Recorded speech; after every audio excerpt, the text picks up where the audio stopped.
Have you ever found yourself in this kind of a relationship where you feel you're so tired, always so drained, feeling like you're unworthy, like you don't mean anything to this person? You know, like you're always walking on eggshells, always waiting for that egg to break anytime. Let me tell you what, that is probably a sign to show you that you're in a toxic relationship with that person or with those people. Remember, when it comes to relationships, it's not just about romantic relationships, it can also be about the people that we call friends and even family. People just make us not feel like we are worthy being with around them. And so the more you find yourself in that kind of state, remember, it is not only just affecting the relationship but also your peace of mind, your internal self. So your mind and your heart keeps on being troubled and feeling like you are not good enough. It is time for you to reevaluate whether this is a worthy relationship that you should keep, and especially even as you move forward with your life. So as we go through this video, I want you to take some little moment to just look at the people around your life and ask yourself, or just reflect and see, do they tend to lift you up? Do they tend to make your energies feel better? When you're around them, you feel more excited, you feel like you belong, you feel like this is what life should be? Or are they always bringing you down, so that even the little energy that you had actually now gets drained, as in you have nothing left inside of you? Toxic relationships tend to leave us more depleted, more drained, more tired, and anytime you go through that with anyone, it's important to start reevaluating and checking whether you're in the right place or not. Now remember, even as you go through all this, it is for you to take time to go through the process of clearing yourself of those energies, because nobody else can.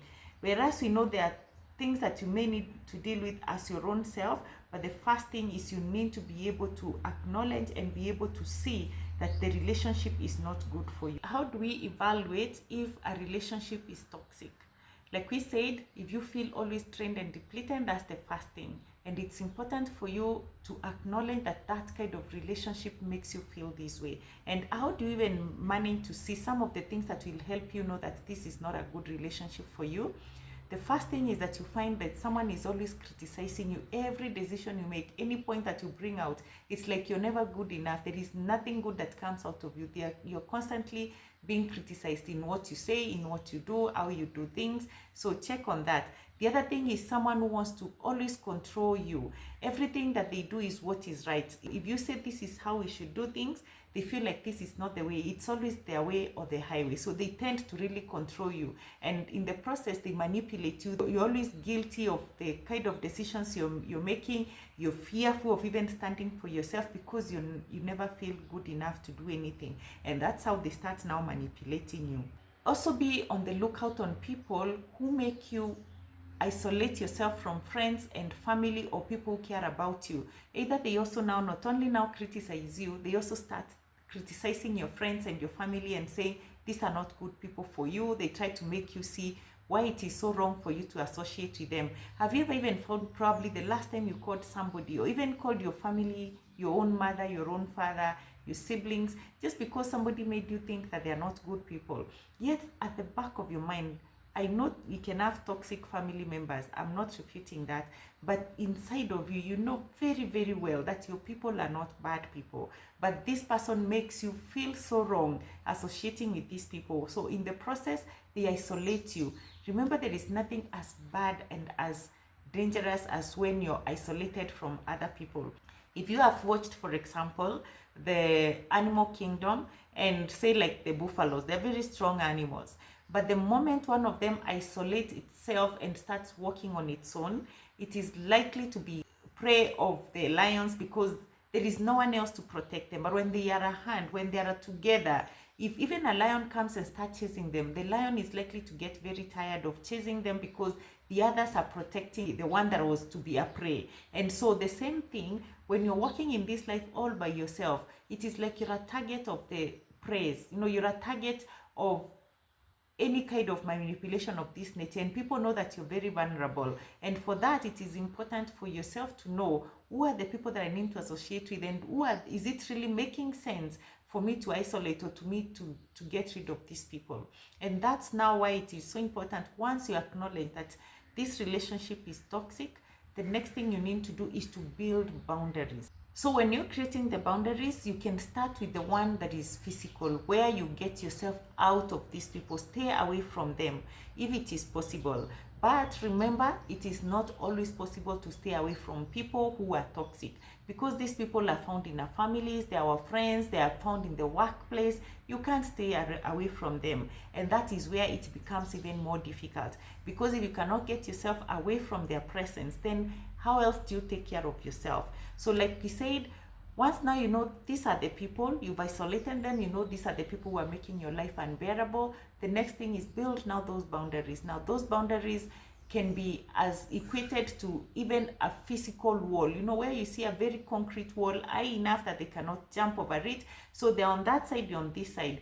That side is in terms of your emotional well-being. So your thoughts and your heart and your mind is isolated from them. And you can do that by ensuring that you learn how to stand up for yourself, you learn to speak up for yourself, but most of all, you learn to acknowledge that these are not making you feel good.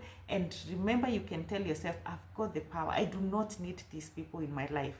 Remember, what makes it very difficult is that need, that desire of wanting to stay around people or staying around those specific people. If you actually sit down and evaluate, you may even ask yourself, what exactly even do I gain by being with these people? Is it their company? Is it because you go out with them? I mean, you don't have to be. One thing I've learned in this life is that you can always start this life from anywhere. So if you feel like you've not been having friends and these are the only ones you have, do you know what? You can decide starting today, you're going to look for new friends. If you have one or two friends who can come through for you when you need them, imagine we normally say that you're one of the richest people as far as friendships are concerned. Many people, we just have people around us who are just around us, but really there is nothing worthwhile being with them. So evaluate and ask yourself, do I really need these people? So you can make new friends. So once you've been able to now set some firm boundaries where you know you can take care of your heart and mind away from these people, you can still be yourself, is now go through a healing journey. Now the healing journey is not easy, because at times there are things within us also that push us to being in that space where other people kind of manipulate us, they're controlling us, but we are not able to get ourselves out of it. So it's time to also take that journey, and that requires support. Find other people who you can walk this journey with, someone you can be able to share with. And if you've got no one, this is where now therapy comes in. A therapist is going to help you to walk through this journey of identifying, acknowledging, and setting even those firm boundaries, which are real boundaries that cannot easily be broken by other people, even when you're in their presence or not. Overall, I just want to say this. Remember, it is for you to focus on you. It is for you to take yourself to the treatment room.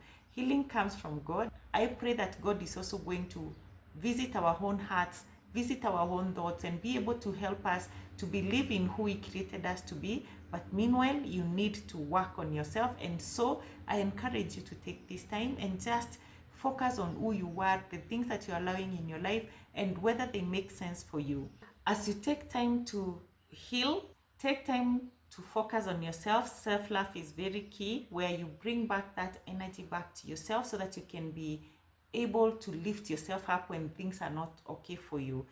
Other ways that you can do this is like you can take time to just journal, write down the things that you feel. The more you write, the more also it can get away from your system. And as you get small wins here and there, where you find that, for example, you're able to overcome one or small thing, just celebrate it. Celebrate your life, celebrate the small milestones, appreciate who you are, affirm yourself.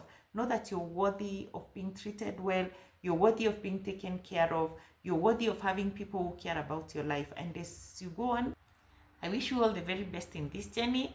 See you in the next video. Thank you.